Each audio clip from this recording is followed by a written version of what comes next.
Now we will hear from Daril Brown from Electrical and Computer Engineering with the talk From Singing to Speaking, Making a Brain to Tweet Interface. Communication is an important part of all life on Earth. Speech, in particular, is a fundamental part of the human experience.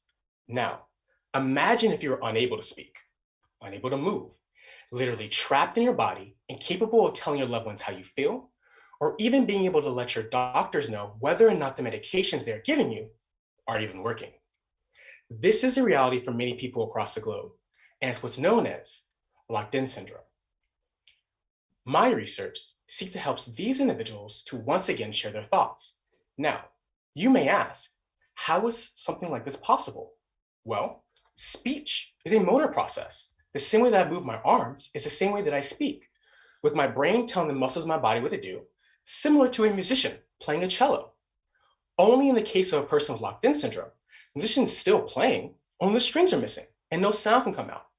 Our strategy is to look at the musician's fingers, or more specifically, the brain's activity. However, the human brain is much more complicated than one single musician. It's more like a full-on orchestra. And so we were looking at a much simpler model.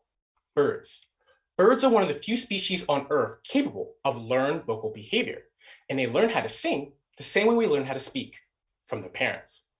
Now, my typical day, besides for cleaning up bird poop, involves putting these little guys in our lab's custom recording studio, simultaneously recording both their vocal performance and their brain's activity.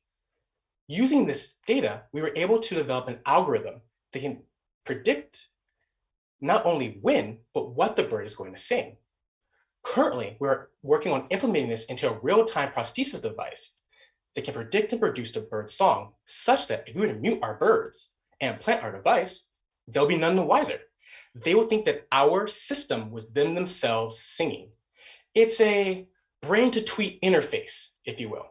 Now, the lessons we will learn from developing this device will give us insights in how to do something similar in humans with locked-in syndrome, but also people with traumatic brain injury or even stroke. And so we place all the tools, algorithm, and code online and freely available so that any scientist that wishes to reproduce our work and add to the literature can. Now, you may ask again, why would we do this? Well, as engineers, it is our job to make the world a better place. And a world where everyone has a voice is an excellent place to start. And we'll be able to get there as fast as we can with as many hands on deck as possible, so that together we can work on implementing a device that will allow a person with locked-in syndrome to once again tell their loved ones, I love you. Thank you so much. Really fascinating research. Appreciate that you're doing it. I'm wondering if you might tell us something about yourself that most people don't know about. I think it's one thing I can probably say is if science doesn't work out, my fallback plan is to be a voice actor. It's something that I've always enjoyed doing, but science I enjoy just a little bit more. That sounds fun, actually. Voice actors, I've always been really amazed by, the people we hear on television or film or in other kinds of recordings. And actually, your research has a little bit to do with that, so it's pretty cool. Yeah. So what's on your bucket list?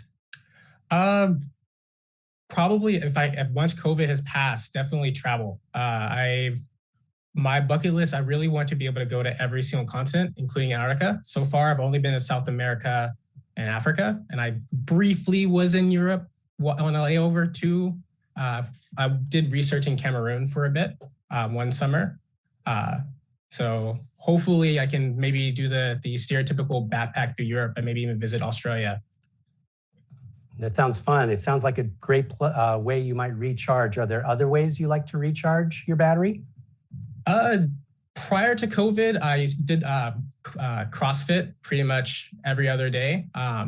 Post-COVID, I like to do lots of walks that start and end at the same location. I think a lot of people probably pick up the same kind of coping mechanism. Absolutely. And luckily out here, you can do a lot of really great walks, right? Yeah, I live in grad housing, so I actually take the new bridge and walk around campus. So it's a nice kind of location to just walk and listen to nature and kind of deplug. Good for you. Maybe tell us about somebody or some persons who've been inspirational to you, who've meant something in your life. Yeah, well, I guess kind of like everyone else, I've had a lot of really good mentors, so I've always tried to pay it back from them. But I think relevant to my talk is my grandfather, who was he was a lot of things during his life. He was an educator, public educator. He was a Korean War veteran. He was also a civil rights advocate and voting rights advocate in the Jim Crow South. But for the entire time that I knew him, he was paraplegic. So I've actually never saw him walk. And so as a kid, my kind of desire to curiosity, why couldn't he walk, in my in nature, wanting to help people, wanting to know, can I help him to walk again, kind of initially sparked my interest in the brain and also engineering and neuroengineering. So I'm one of the few people you might meet who's always known they want to work in neuroengineering. And I kind of credit him for that. So that's definitely someone who's definitely influenced myself. What an incredible inspiration to have in your life. And certainly I could see the connection between having that incredible inspiration in much of the work that you do today. And I'm certainly excited for the way in which you're going to change people's lives in the future. Congratulations for getting this far in the competition and being a finalist. Really great work. Good to meet you. It's nice meeting you too.